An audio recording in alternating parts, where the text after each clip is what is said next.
Cinema ನೋಡೋದಕ್ಕೆ ದೊಡ್ಡವರು ಚಿಕ್ಕವರು ಅಂತ ಏನಾದರೂ ಇದೆಯಾ? ಅದರಲ್ಲೂ ನಾವು ಹೋಗಬೇಕು ಅಂದ್ಕೊಂಡಿರೋದು ನಮ್ಮ ಅಪ್ಪು ಸರ್ ಸಿನಿಮಾ. ಇವತ್ತು ರಿಲೀಸ್ ಆಗ್ತಿದೆ. ಅವ್ರು ಮಾಡೋ ಸಿನಿಮಾ ಯಾವಾಗ್ಲೂ ಫ್ಯಾಮಿಲಿ ಸಮೇತ ಕೂತ್ಕೊಂಡು ನೋಡೋ ಥರನೇ ಇರುತ್ತೆ. ನೀವು ನೋಡಿದ್ರೆ ಅಣ್ಣವ್ರ ಫ್ಯಾನ್ ಅಂತೀರಾ, ಅವ್ರ ಮಗನ ಸಿನಿಮಾಗೆ ಬರಲ್ಲ ಅಂತೀರಲ್ಲಪ್ಪ. ಅದು ಅಣ್ಣ ಅವ್ರ ಮಗ ಅಪ್ಪು ಸಿನಿಮಾ ಅಂದರೆ ಬರದಲ್ಲೇ ಇರೋದಕ್ಕೆ ಮನಸ್ಸು ಒಪ್ಪಲ್ಲ. ನಡ್ರಿ ಹೋಗೋಣ. ತನು ಹೋಗಮ್ಮ, ರೆಡಿ ಆಗೋಣ. ಇಲ್ಲ ಮಾವ, ನಾನು ಬರೋಕ್ಕಾಗಲ್ಲ, ನೀವು ಹೋಗಿ ಬನ್ನಿ. ಯಾಕಮ್ಮ, ಏನಾಯ್ತು? ನನ್ನ ಫ್ರೆಂಡ್ಸ್ ಎಲ್ಲರೂ ಬರ್ತಿದ್ದಾರೆ ಮಾವ. ಅವರೆಲ್ರಿಗೂ ಊರು ತೋರಿಸ್ಬೇಕಂತೆ. ಇಲ್ಲ ಅಂತಂದರೆ ನನಗೆ ಸಿನಿಮಾ ತೋರಿಸ್ಬಿಡ್ತಾರಷ್ಟೇ. ತಾನು ಒಂದು ಕೆಲಸ ಮಾಡೋ, ಅವ್ರನ್ನೆಲ್ಲ ಸೀದಾ ಮನೆಗೆ ಬರಕ್ಕೆ ಹೇಳ್ಬಿಡು. ನಾವು ಹೋಗಿ ಸಿನಿಮಾ ನೋಡ್ಕೊಂಡ್ ಬರೋಷ್ಟಕ್ಕೆ ಅವರು ಮನೆಗೆ ಬಂದಿರ್ತಾರೆ, ಎಲ್ಲ ಸರಿ ಹೋಗುತ್ತೆ. ಇಲ್ಲ ಅತ್ತೆ, ನೀವು ಹೋಗಿ ಬನ್ನಿ, ನಾನು ನೆಕ್ಸ್ಟ್ ಟೈಮ್ ಬರ್ತೀನಿ. ಬರಲ್ವಂತೆ ಬಿಡೆ, ನಾವು ರೆಡಿ ಆಗೋಣ ಅಲ್ವಾ? ಲಲಿತಾ, ಅಲ್ಲಿ ಕೂತ್ಕೊಂಡು ತಿನ್ನೋದಕ್ಕೆ ಏನಾದ್ರು ತಿಂಡಿ ತಗೊಳ್ಳೆ. ಕಡ್ಲೆಪುರಿಗೆ ಒಗ್ಗರಣೆ ಹಾಕೊಂಬರ್ಲಾ? ಅಯ್ಯೋ ಅಪ್ಪ, ಈಗ ನಿಮ್ಮ ಕಾಲದ ಥರ ಇಲ್ಲ. ನಿಮ್ಗೆ ಏನೇನು ಬೇಕೋ ಎಲ್ಲ ಅಲ್ಲೇ ಸಿಗುತ್ತೆ. ಅಲ್ಲೇನೇ ಇದ್ರು ನಾವು ಮನೆಯಿಂದ ತಗೊಂಡೋಗಿ ತಿಂತೀವಲ್ಲ, ಅದ್ರ ರುಚಿನೇ ಬೇರೆ. ಮಾವ, ಹಾಗೆಲ್ಲ ಹೊರಗಡೆ ತಿಂಡಿನ ಒಳಗಡೆ ಬಿಡಲ್ಲ. ಅಲ್ಲಿ ಏನು ಸಿಗುತ್ತೋ ಅದನ್ನೇ ತಿನ್ಬೇಕು. ಇದೊಳ್ಳೆ ಕಥೆ ಆಯ್ತಲ್ಲ. ಅದಾಗ್ಬಿಡಲ್ಲ, ಅವರು ದುಡ್ಡು ಕೊಟ್ಟು ಸಿನಿಮಾ ನೋಡೋದು ನಾವು. ನಮಗಿಷ್ಟ ಆಗಿದ್ದು ತಿಂಡಿ ತಿಂದ್ರೆ ಅವ್ರಿಗೇನು ಕಷ್ಟ ಅಂತೆ. ಈಗ ಅವ್ರದ್ದೇ ಆದಂಥ ಕೆಲವೊಂದು ರೂಲ್ಸ್ಗಳಿರುತ್ತೆ. ನಿಮ್ಗೆ ಏನು ಬೇಕೋ ನಾನು ಕೊಡಿಸ್ತೀನಿ, ಬನ್ನಿ. ಯಾವ ಸೀಮೆ ರೂಲ್ಸ್ಗಳು? ಈಗಿನ ಕಾಲದಲ್ಲಿ ವಿಚಿತ್ರವಾದ ನೀತಿ ನಿಯಮಗಳು ಅಲ್ವಾ? ಹೌದು, ಮಾತಾಡ್ತಾ ಕೂತ್ಕೊಂಡ್ರೆ ಸಿನಿಮಾ ಸ್ಟಾರ್ಟ್ ಆಗ್ಬಿಡುತ್ತೆ. ಆಮೇಲೆ ಇಂಟರ್ವ್ಯೂಲ್ಗೆ ಹೋಗ್ಬೇಕಾಗತ್ತೆ. ಬೇಗ ಹೋಗಿ ರೆಡಿ ಆಗ್ರಿ. ನೋಡು, ನಿಮ್ಮ ಅಮ್ಮನಿಗೆ ಸಿನಿಮಾ ನೋಡೋಕೆ ಎಷ್ಟು ಅರ್ಜೆಂಟು. ಸರಿ, ಹೋಗೋಣ ನಡಿ. ಚಂದನ, ನೀನು ಬೇಗ ಹೋಗಿ ರೆಡಿ ಆಗ್ಬಿಡಮ್ಮ.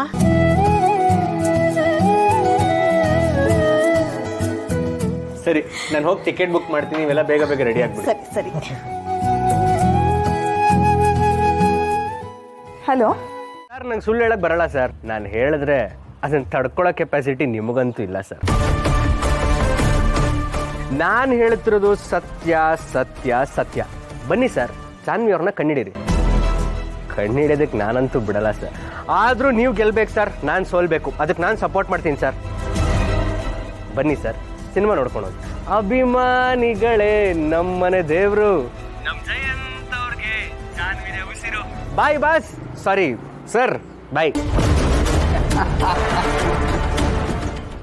ಫನಿ ಗಾಯ್. ಅಭಿಮಾನಿಗಳೇ ನಮ್ಮನೆ ದೇವರು ಚೆಕ್. ಜಾನ್ ಹೀರೋ ಜಯಂತನಿಗೆ ಉಸಿರು ಚೆಕ್. ಅಪಘಾತಕ್ಕೆ ಅವಸರವೇ ಕಾರಣ, ಅಪಘಾತಕ್ಕೆ ಅಹಂಕಾರನೇ ಕಾರಣ. ವಿಶ್ವ. ಶಾಂತಮ್ಮ, ಜಾನ್ವಿ ಅವರು ವಿಶ್ವನ ಜೊತೆ ಅಪ್ಪು ಅವರು ಫಿಲಮ್ ನೋಡೋಕೆ ಹೊರಟು ನಿಂತಿದ್ದಾರಂತೆ. ಅಯ್ಯೋ ಬಿಡಪ್ಪ, ಅವನೇನೋ ತಮಾಷೆಗೆ ಹೇಳಿರ್ತಾನೆ. ನೀನು ಅದನ್ನೇ ನಿಜ ಅಂದ್ಕೊಂಡು ಥಿಯೇಟ್ರಿಗೆ ಹೋಗಿ ಅಲ್ಲೆಲ್ಲ ಸುತ್ತಾಡಿ ಹುಡ್ಕಾಡಿ ಬರ್ತೀಯಾ? ಅದೆಲ್ಲ ಏನು ಬೇಡ, ನಿನ್ನ ಪಾಡಿಗೆ ನೀನು ಇದ್ಬಿಡು. ನನ್ನ ಪಾಡಿಗೆ ನಾನು ಇರೋದಕ್ಕೆ ಆಗೋದಿಲ್ಲ ಶಾಂತಮ್ಮ.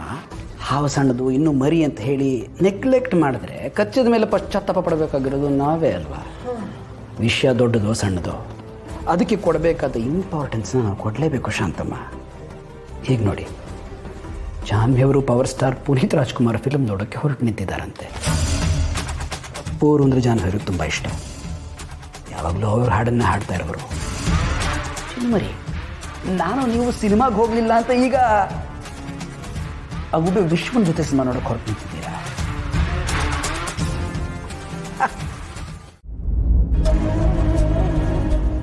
ಲಕ್ಷ್ಮಿ, ಯಾಕೆ ಹುಷಾರಿಲ್ವಾ? ಹುಷಾರಾಗೇ ಇದ್ದೀನಿ ರೀ. ಹರೀಶನ್ ಜೊತೆ ಮಾತಾಡಿದ್ಮೇಲೆ ಏನೋ ಕೆಟ್ಟದಾಗತ್ತೆ ಅನ್ನೋದು ನನ್ನ ಮನಸ್ಸಿಗೆ ಬರ್ತಾ ಇದೆ ರೀ.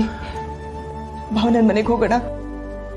ಲಕ್ಷ್ಮಿ, ನಾವು ಹಂಗೆ ಹೇಳ್ದೆ ಕೇಳದೆ ಭಾವನ ಮನೆಗೆ ಹೋಗೋ ಸರಿಯಾಗಲ್ಲ ಲಕ್ಷ್ಮಿ. ಆಮೇಲೆ ಹರೀಶನ್ ಮಾತನ್ನು ಇಷ್ಟು ಗಂಭೀರವಾಗಿ ತಗೊಳ್ಳೋ ಅಗತ್ಯ ಇಲ್ಲ.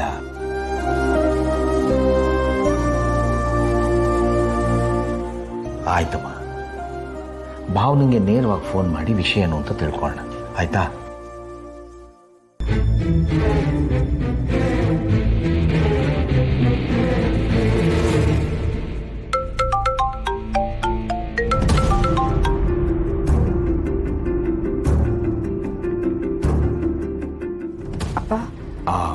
ಭಾವನಾ, ಅದು ಒಂದು ವಿಷಯ ಕೇಳಬೇಕಿತ್ತಮ್ಮ.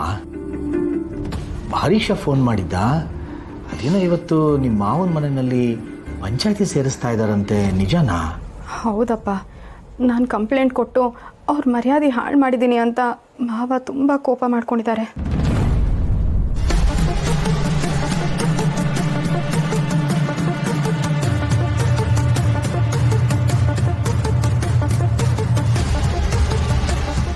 ಅದಕ್ಕೆ ಇತ್ಯರ್ಥ ಮಾಡೋಕ್ಕೆ ಪಂಚಾಯತಿ ಕರೆಸಿದ್ದಾರೆ. ಭಾವನಾ, ಏನಮ್ಮ ಇದೆಲ್ಲ? ಮನೆಯವರೆಲ್ಲ ಕೂತು ಮಾತಾಡಿ ಪರಿಹಾರ ಮಾಡ್ಕೊಳ್ಳೋ ವಿಷಯನ 4 ಜನಗಳ ಮಧ್ಯೆ ತಂದರೆ ಮನೆ ಮರ್ಯಾದೆ ಇನ್ನೂ ಹಾಳಾಗಲ್ವೇನಮ್ಮ? ನೀನಾದರೂ ಬೇಡ ಅಂತ ಹೇಳಬೇಕು ತಾನೆ. ನಾನು ಮಾತ್ರ ಅಲ್ಲ ಅಮ್ಮ, ಸಿದ್ದು ಅವರು, ಭಾವ ಎಲ್ಲರೂ ಬೇಡ ಅಂತಾನೆ ಹೇಳಿದ್ರು. ಆದರೆ ಮಾವ ಯಾರ ಮಾತನ್ನು ಕೇಳೋ ಪರಿಸ್ಥಿತಿನಲ್ಲೇ ಇಲ್ಲ. ಸರಿನಮ್ಮ, ನಾನು ಈಗಲೇ ಹೊರಟು ಬರ್ತೀನಿ. ನಾನು ನಿನ್ನ ಪರವಾಗಿ ಮಾತಾಡ್ತೀನಿ. ಈಗ ಅಪ್ಪ ಏನಾದರೂ ಇಲ್ಲಿಗೆ ಬಂದರೆ ಇವರೆಲ್ಲ ಸೇರಿಕೊಂಡು ಅವ್ರಿಗೆ ಅವಮಾನ ಮಾಡಿಬಿಡ್ತಾರೆ. ಅವ್ರಿಗೆ ಅವಮಾನ ಆದರೆ ನನ್ನಿಂದ ಸಹಿಸ್ಕೊಳಕ್ಕಾಗಲ್ಲ. ಅಪ್ಪ, ನೀವು ಬರೋದು ಬೇಡ ಅಪ್ಪ. ಭಾವನಾ, ಎಲ್ಲ ನಿನ್ನ ವಿರುದ್ಧ ನಿಂತಿದ್ದಾರೆ. ಅವ್ರು ಮಾಡ್ತಾ ಇರೋದು ತಪ್ಪು ಅಂತ ಹೇಳೋಕ್ಕಾದ್ರೂ ನಾನು ಅಲ್ಲಿರ್ಬೇಕಲ್ವಾ? ಬೇಡ ಅನ್ಬೇಡಮ್ಮ. ಬೇಡ ಅಪ್ಪ, ನೀವಿಲ್ಲಿಗೆ ಬಂದರೆ ನಿಮಗೂ ಏನಾದರೂ ಅಂತಾರೆ, ನಿಮಗೂ ಬೇಜಾರಾಗುತ್ತೆ. ಅದನ್ನು ನನಗೆ ಸಹಿಸ್ಕೊಳಕ್ಕಾಗಲ್ಲ ಅಪ್ಪ. ಅದಕ್ಕೆ ಇಲ್ಲಿಗೆ ಬರಬೇಡಿ ಅಂತ ಹೇಳ್ತಿರೋದು. ಅಲ್ಲ ಮಗಳೇ, ನಿಮ್ಮ ಮಾವನೇ ನಿಮ್ಮ ಮನೆಯಿಂದ ಯಾರನ್ನಾದ್ರೂ ಕರೆಸು ಅಂತ ಹೇಳಿದ್ರು ಒಂದೇ. ನಾವು ಬರಲಿಲ್ಲ ಅಂದ್ರೆ ನೀನು ಒಂಟಿ ಆಗಲ್ವಾ? ನಾನು ಹೇಗಪ್ಪ ಒಂಟಿಯಾಗಿರ್ತೀನಿ? ನನ್ನ ಜೊತೆ ಸಿದ್ದು ಅವರಿದಾರಲ್ಲ, ಅವ್ರು ನನ್ನ ಪರವಾಗಿ ನಿಂತೇ ನಿಲ್ತಾರೆ.